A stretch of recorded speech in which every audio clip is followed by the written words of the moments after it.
Hello and welcome back to the YouTube channel which is commerce by Rohit Bhaiya. आज हम पढ़ने वाले हैं मेजरमेंट ऑफ नेशनल इनकम, यानी नेशनल इनकम के 3 मेथड्स। अब बहुतों को लगता है ये चैप्टर बहुत कठिन है, लेकिन यार देखो, मैं आज आया हूं तुम्हें सीधे सीधे 4 मार्क्स देने। ये चैप्टर एग्जाम में 4 मार्क्स का आएगा, इसके न्यूमेरिकल्स आते हैं। ऑलराइट, और अगर तुम्हें लगता है कि ये चैप्टर कठिन है तो इस वीडियो के बाद ये चीज तो तुम भूल जाओगे। ये बिल्कुल इजी चैप्टर है और तुम्हारे दिमाग में बस जाएगा। ऑलराइट, ये वीडियो स्टार्ट करने से पहले अगर किसी ने बेसिक्स ऑफ मैक्रो इकोनॉमिक्स का वीडियो नहीं देखा है तो पहले वो वीडियो देखो, लिंक है डिस्क्रिप्शन में। उसके बाद इस चैप्टर को स्टार्ट करो क्योंकि ये डायरेक्टली लिंक्ड है उससे। ऑलराइट, अगर देख लिया है तो उसको स्टार्ट करते हैं। स्टार्ट करने से पहले एक और चीज मैं तुम्हें बता दूं कि ये वीडियो जो है ना, जो पूरा चैप्टर है नेशनल इनकम, ये 3 पार्ट्स में मैंने डिवाइड किया है। पहले पार्ट में हम लोग देखेंगे वैल्यू एडेड मेथड और उसके क्वेश्चंस और इंट्रोडक्शन चैप्टर का। पार्ट 2 में है इनकम मेथड और उसके क्वेश्चंस, और पार्ट 3 में है एक्सपेंडिचर मेथड और उसके क्वेश्चंस। तो ये पहला पार्ट है, इसमें अपन शुरू करते हैं introduction of value added method and introduction of national income. National income और डोमेस्टिक इनकम क्या होता है इसको समझते हैं और चलो शुरू करते हैं आज की क्लास।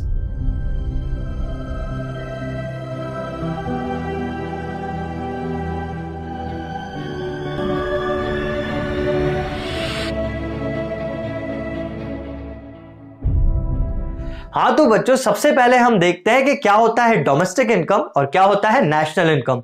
एक छोटे से एग्जांपल के थ्रू समझो मैं पढ़ाता हूं सबको। अब मेरे पास जो बच्चे हैं कुछ इंडिया के हैं, कुछ बाहर के भी हैं। बाहर के यानी समझो कुछ बच्चे ऑस्ट्रेलिया से पढ़ते हैं, कुछ बच्चे अमेरिका से पढ़ते हैं और कुछ बच्चे चाइना से पढ़ते हैं, और बाकी majority 80% of people are there from India. ठीक है, तो यहां से ये मेरा एक कमाई का पूरा नेटवर्क हो गया। अब इंडिया की इकोनॉमिक बाउंड्री के अंदर जितने बच्चे हैं वो मुझे फीस दे रहे हैं, वो मेरी हो गई डोमेस्टिक इनकम, मतलब वो फीस मेरी हो गई डोमेस्टिक इनकम। पर अब सिर्फ सोचो, मैंने वो तो नहीं कमाया, मैंने तो बाहर से भी कमाया है। तो जो इंडिया की इकोनॉमिक बाउंड्री के बाहर से मैंने कमाया, उस बाहर को बोलते हैं अब्रॉड, और वहां से जो इनकम आती है उसको बोलते हैं फैक्टर इनकम फ्रॉम अब्रॉड। आई बात समझ में? तो जो मेरी डोमेस्टिक इनकम थी, अगर मैंने इसमें net factor income from abroad भी जोड़ दी तो मेरी टोटल इनकम निकल आई, और इस टोटल इनकम को मैं बोलता हूं नेशनल इनकम। ऑलराइट, तो यहां पे बहुत सिंपल था, डोमेस्टिक इनकम यानी जो इंडिया की बाउंड्री के अंदर कमाई गई है। ऑलराइट, और इसमें जब मैंने NFIA यानी net factor income from abroad भी जोड़ दिया तो ये बन गई नेशनल इनकम। हाँ तो बच्चों, आगे बढ़ते हैं और सबसे पहला मेथड हम सीखते हैं which is value added method. अब ये मेथड हम सीखते हैं उसी एग्जाम्पल के थ्रू जो एग्जाम्पल हमने बेसिक्स ऑफ मैक्रो के वीडियो में देखा था। क्या था एग्जाम्पल? कि डॉली भाई थे और डॉली भाई बनाते थे बर्गर, अंडे वाला बर्गर, है ना। तो उनको वो अंडे वाला बर्गर बनाने के लिए चाहिए थे बर्गर्स और बर्गर ब्रेड्स और एग्स, है ना। मैक एग बनाते थे ICSE वालों, तो वो मैक एग बनाने के लिए उनको राम से चाहिए थी ब्रेड और शाम से चाहिए थे उनको एग्स। राम से जब वो ब्रेड लेते थे तो 10 रुपए में राम एक ब्रेड डॉली भाई को देता था। सिमिलरली शाम एक एग उनको 5 रुपए में देता था। तो डॉली भाई का रॉ मटेरियल का यानी इंटरमीडिएट परचेज कॉस्ट कितना आया? 15 रुपए, क्योंकि 10 रुपए में उन्होंने ब्रेड लिया और 5 रुपए में उन्होंने एग लिया।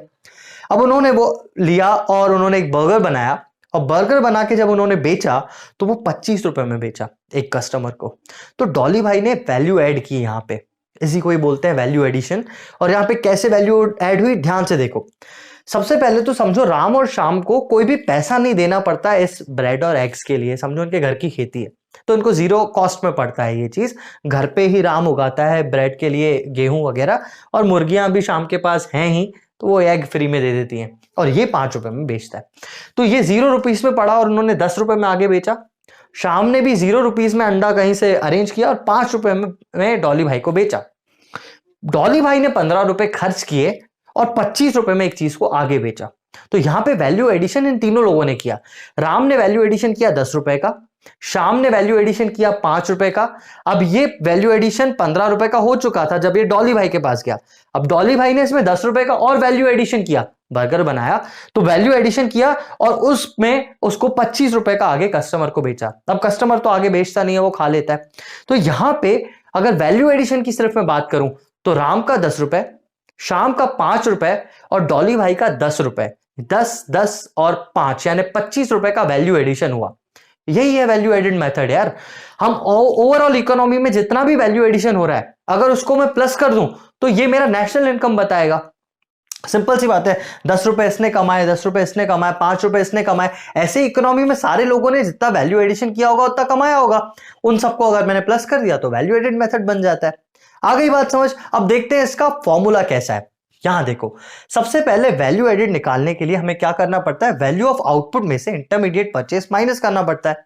समझो डॉली बाई का वैल्यू एडेड निकालना है तुम्हें, तो तुम क्या करोगे, वैल्यू ऑफ आउटपुट यानी 25 रुपीज, 25 रुपए का एक बर्गर, माइनस 15 रुपए जो इंटरमीडिएट परचेस है उनका, तुम्हारा वैल्यू एडिशन आ गया 10 रुपए, है ना। लेकिन कभी कभी क्या होता है, क्वेश्चंस में वैल्यू ऑफ आउटपुट नहीं दिया हुआ रहता है डायरेक्टली, तो वहां पे कैसे निकालते हैं अपन वैल्यू ऑफ आउटपुट, क्योंकि आउटपुट है तो वो दो तरीके से हो सकता है। टोटल आउटपुट जो है, या तो थोड़ा सा बिका होगा, समझो 100 बर्गर बने, तो हो सकता है किसी दिन 95 बिक गए और 5 बच गए जो मैं कल बेचूंगा, ऑलराइट। तो यहां पे 95 का तो सेल्स है, मतलब वो सेल्स का फिगर आ गया, और कुछ बच गया उसको बोलते हैं closing stock minus opening stock, यानी चेंज इन स्टॉक।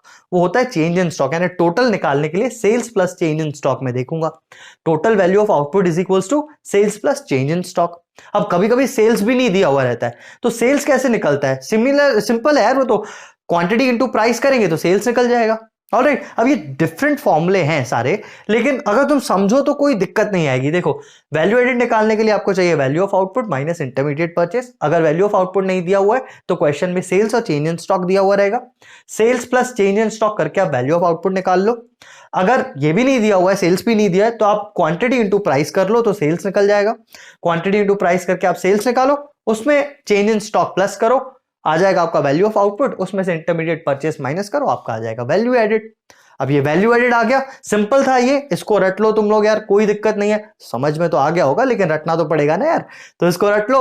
अब इसके बाद इसके आगे देखते हैं, जब अपने पास वैल्यू एडेड निकल गया तो आगे देखते हैं अपन क्या होता है। अब जब वैल्यू एडेड निकल चुका है तो हम लोग ऐसा कंसिडर करते हैं कि इकोनॉमी में 3 सेक्टर्स हैं, प्राइमरी सेक्टर, सेकेंडरी सेक्टर और टर्शियरी सेक्टर। तो हर सेक्टर का अलग अलग ग्रॉस वैल्यू एडेड निकलेगा।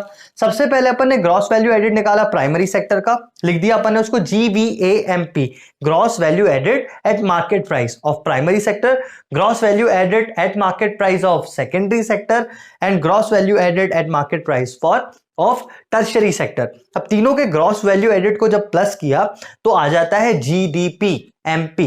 क्या है GDP? Gross domestic product at market price. Gross domestic product आ गया आपके पास, GDP-MP आ गया। अब GDP-MP आ गया तो आप आराम से डोमेस्टिक इनकम तो निकाल ही सकते हो, एक एग्रीगेट से दूसरे एग्रीगेट पे जाना तो तुम्हें आता ही होगा। सिंपल है, कैसे? GDP-MP से आपको NDPFC यानी डोमेस्टिक इनकम पे जाना है, तो ग्रॉस से नेट जाने के लिए, ग्रॉस इन्वेस्टमेंट से नेट इन्वेस्टमेंट पे जाने के लिए डेप्रीसिएशन माइनस होगा, डेप्रीसिएशन माइनस कर दिया। उसके बाद मार्केट प्राइस से फैक्टर कॉस्ट पे जाने के लिए, मार्केट प्राइस में क्या एक्स्ट्रा होता है? नेट इनडायरेक्ट टैक्स, तो हमने नेट इनडायरेक्ट टैक्स और माइनस कर दिया तो हम NDPFC पे चले गए। तो ये सिंपल जो पूरा मैंने दिखाया, अगर तुम यहां से लेके यहां तक याद करो तो ये एक फॉर्मूला है जिससे वैल्यू एडेड मेथड के मैं बोलता हूं सारे ही क्वेश्चंस हो जाएंगे तुम्हारे, कोई दिक्कत आएगी ही नहीं। ऑलराइट, कुछ भी डाउट्स हो तो बिल्कुल तुम मुझसे एज यूजुअल पूछ सकते हो, लिंक्स डिस्क्रिप्शन में है। अभी के लिए इसका एक स्क्रीनशॉट ले लो, अपन एक क्वेश्चन के साथ इसको और कॉन्क्रीट करते हैं और अच्छी तरह समझते हैं। इसका स्क्रीनशॉट लो, फिर अपन आगे बढ़ते हैं।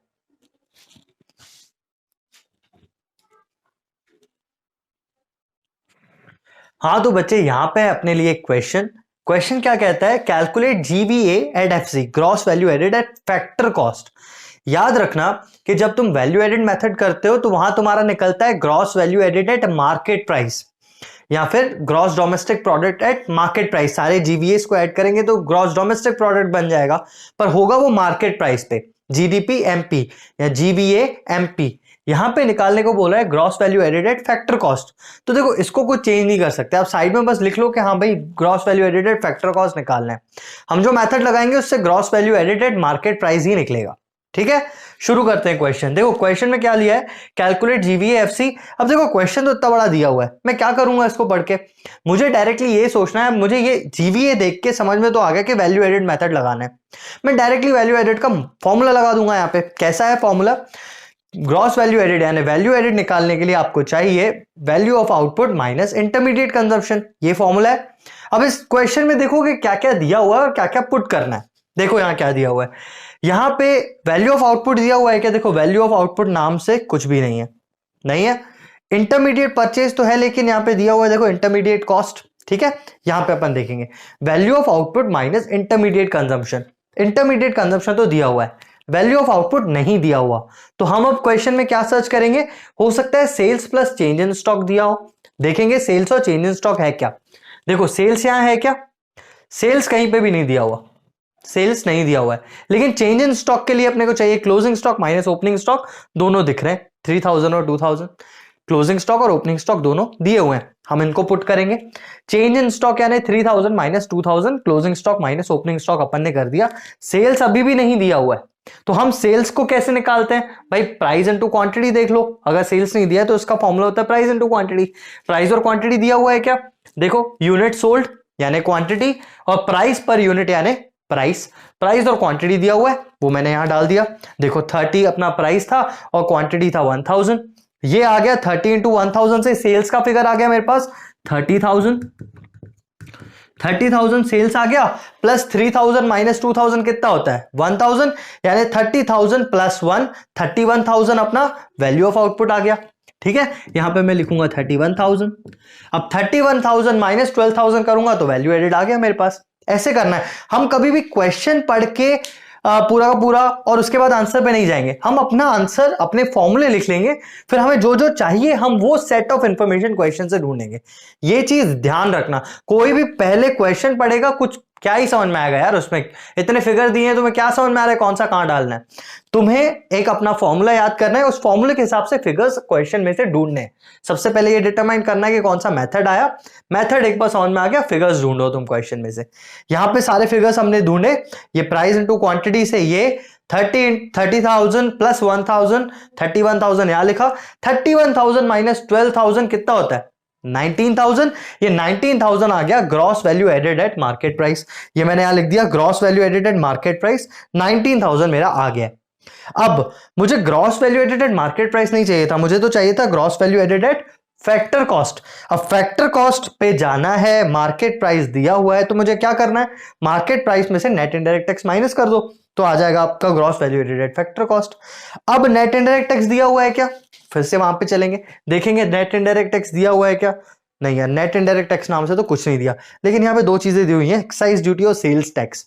देखो एक चीज समझो कि इनडायरेक्ट टैक्स जो होता है ना, इनकम और वेल्थ टैक्स छोड़ के बाकी सारे के सारे टैक्सेस आपके हो जाते हैं इनडायरेक्ट टैक्स। जैसे जीएसटी हो गया, सेल्स एक्साइज ड्यूटी हो गया, सेल्स टैक्स हो गया, वैट हो गया, ये सारी चीजें हो जाती हैं इनडायरेक्ट टैक्सेस। तो यहां पे नाम दिए हुए हैं एक्साइज ड्यूटी और सेल्स टैक्स 2500 और 3000।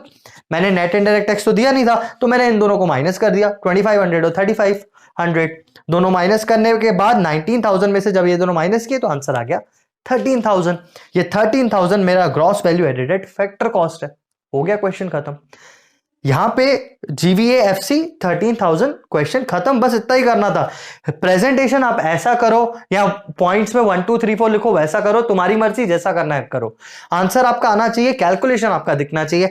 मैं अगर पर्सनली बताऊं तो मुझे ये मेथड सबसे अच्छा लगता है, क्योंकि पूरा एग्जामिनर को दिखता है कि भाई स्टेप बाय स्टेप सामने वाले ने किया है, ठीक है। मार्क्स कहीं कटेंगे नहीं, लेकिन अगर डायरेक्टली कहीं 13,000 आगे वाले का देख के लिख के आओगे तो फिर तुम ही जानो, क्योंकि तुमने कैलकुलेशन नहीं दिखाया है तो फिर मार्क्स तो कटेंगे वहां पे, ठीक है।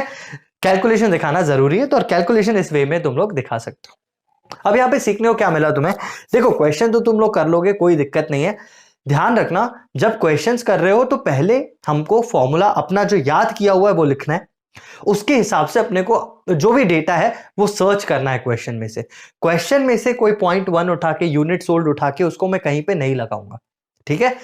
ध्यान से समझो, अगर तुम्हें प्राइस और क्वांटिटी या पे सेल्स का फिगर दिया हुआ होता, समझो यहाँ पे क्वेश्चन में एक पॉइंट होता सेल्स, तो मैं प्राइस और क्वांटिटी को देखता ही नहीं, मैं सेल्स पे जाता डायरेक्टली, मैं नीचे वाले को देखता ही नहीं, ठीक है। अगर ऊपर वाली चीज दी हुई है तो नीचे पे जाओ ही मत, नीचे वाले फॉर्मूले को निकालने का क्या मतलब, सेल्स डायरेक्टली दिया हुआ है तुमको डायरेक्टली सेल्स लेना है वहां पे, ठीक है।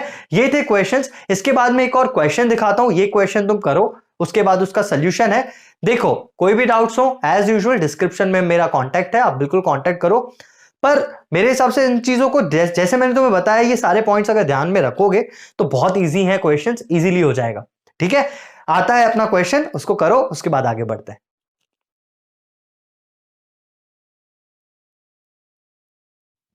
हाँ तो बच्चे ये रहा क्वेश्चन, तुम्हें कैसे करना है तुम्हें पता है, फॉर्मूला तुम्हारे पास है, फॉर्मूला देखो और उसके हिसाब से जो जो वैल्यूज चाहिए वो क्वेश्चन में से सर्च करो और उसको कंप्लीट करो।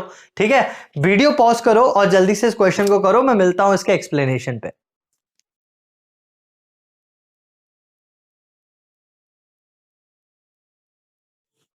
हाँ तो बच्चे 6500 इसका आंसर है। अगर आंसर तुम्हारा आया है तो बहुत बढ़िया, और अगर नहीं आया तो समझते हैं कि क्यों नहीं आया। देखो हमारे पास फॉर्मूला था, हमने एज इट इज फॉर्मूले को रखा, वैल्यू एडेड यानी gross value added at market price is equal to value of output minus intermediate consumption.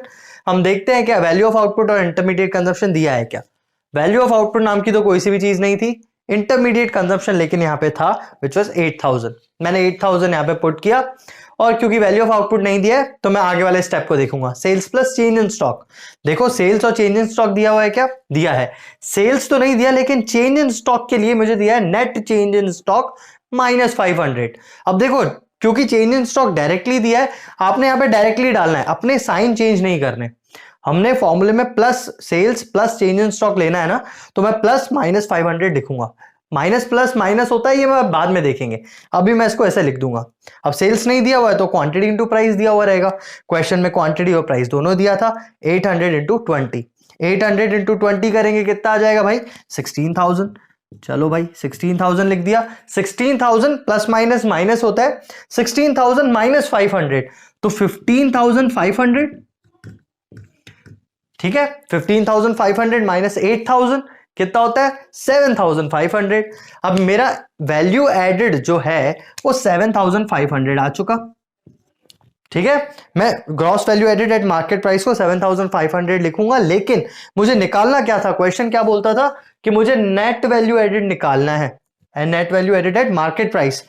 Net value added at market price निकालने के लिए आपको क्या करना है, gross value added at market price दिया हुआ है, ग्रॉस नेट बनाना है, ग्रॉस माइनस डेप्रीसिएशन, नेट बन जाएगा। माइनस डेप्रीसिएशन करते हैं, डेप्रीसिएशन दिया हुआ है यहां पे देखो, बिल्कुल दिया हुआ है डेप्रीसिएशन, 4th पॉइंट में 1000, डेप्रीसिएशन 1000 मैंने 7500 में से माइनस किया तो इसका आंसर आ गया 6500। अब ये प्रैक्टिस क्वेश्चन तो तुम्हारा हो गया। अब आगे हम बढ़ते हैं और कुछ टर्मिनोलॉजीज और कुछ एक्सेप्शनल फॉर्मूले हम लोग देखते हैं जो आगे वाले क्वेश्चंस करने में तुम्हारी हेल्प करेंगे। तो यहां कुछ एक्स्ट्रा फॉर्मूले और एक्स्ट्रा टर्म्स हैं जो तुम्हें बहुत काम आएंगे। कुछ टर्म्स की मैं बात करूं तो डेप्रीसिएशन को क्वेश्चंस में कंजम्पशन ऑफ फिक्स्ड कैपिटल भी बोला जाता है। तो consumption of fixed capital is nothing else but depreciation. उसके बाद इनडायरेक्ट टैक्स के बहुत सारे नाम हैं, जैसे excise duty, VAT, GST, sales tax, import duty. ये सारी चीजें अलग कुछ नहीं है, ये है इनडायरेक्ट टैक्स। अगर इनडायरेक्ट टैक्स नाम से नहीं दिया हुआ तो इन नामों से दिया हुआ रहेगा, ये सारा इनडायरेक्ट टैक्स है। इसके बाद परचेज ऑफ रॉ मटेरियल्स नाम से इंटरमीडिएट कंजम्पशन को भी लिखा जा सकता है। Intermediate consumption is nothing but purchase of raw materials. ठीक है, ये कुछ टर्म्स थे जो एक दूसरे की जगह यूज हो सकते हैं। तो इसके बाद हम देखते हैं कुछ फॉर्मूले जो क्वेश्चंस करने में बहुत ज्यादा काम आएंगे। सबसे पहला फॉर्मूला है सेल्स। अब देखो यहां पे sales plus change in stock जो करते थे ना, तो वहां पे टोटल सेल्स ली जाती हैं। अगर क्वेश्चन में डोमेस्टिक सेल्स और एक्सपोर्ट्स अलग अलग से दिया हुआ है तो हम दोनों को प्लस करके टोटल सेल्स देखेंगे। Sales is equals to domestic sales plus exports. दूसरा, इंटरमीडिएट कंजम्पशन भी अगर दो पार्ट्स में दिया हुआ है, जैसे domestic purchase of raw material और इंपोर्ट्स, तो हम दोनों को प्लस करके इंटरमीडिएट कंजम्पशन मानेंगे। तीसरी बात आती है अगर सिर्फ एक ही फॉर्म है, जैसे हमने प्राइवेट सेक्टर, सेकेंडरी सेक्टर और टर्शियरी सेक्टर, 3 सेक्टर्स देखे, लेकिन अगर एक ही सेक्टर की बात की जा रही है, एक ही फॉर्म की बात की जा रही है, तो वहां पे ग्रॉस वैल्यू एडेड जो है वो ग्रॉस डोमेस्टिक प्रोडक्ट के बराबर ही रहेगा। अगर 2-3 फॉर्म्स है तो सबका जीवीए अलग निकलेगा और वो जीडीपी एमपी प्लस करके आएगा, लेकिन अगर एक ही फॉर्म है तो ग्रॉस वैल्यू एडेड को ही मैं gross domestic product at market price मानूंगा।